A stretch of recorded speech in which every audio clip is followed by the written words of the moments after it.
আপনার নাম পরিচয়টা দিয়ে শুরু করি, আপনার নাম পরিচয়টা একটু বলেন।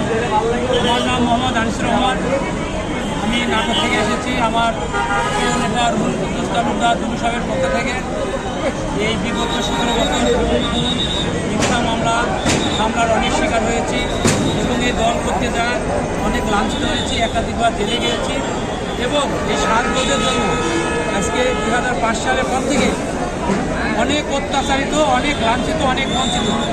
আশা করি যে আগামী দিনে নতুন বাংলাদেশ, নতুন প্রধানমন্ত্রী হিসাবে তারেক রহমান বাংলাদেশে এবং প্রধানমন্ত্রী হিসেবে দেখতে চাই।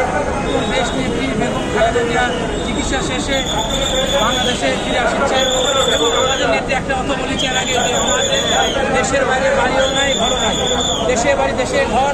এজন্য আমাদের প্রিয় নেত্রীর পক্ষ থেকে দেশবাসীকে ধন্যবাদ এবং মোবারকবাদ জানাই এবং অনেক। আচ্ছা, বলবেন আপনি যে শাস্তি আসছেন নাটক থেকে এসেছেন নাকি এখানে? আমি এটা হচ্ছে আমার একটা পেজে পরিচিত, এটা আমি নাটক থেকে প্রস্তুত করে নিয়ে এসেছি। এখানে সকাল 6টার থেকে এই শাস্তি চলে।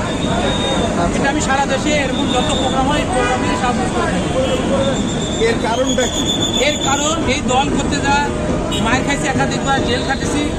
এই কারণে এই দলকে, এই দলের প্রতীক ধানের শীষ, এটা জনগণের মাঝে তুলে ধরা, এটা আমার বড় আনন্দ এবং ভালোবাসা।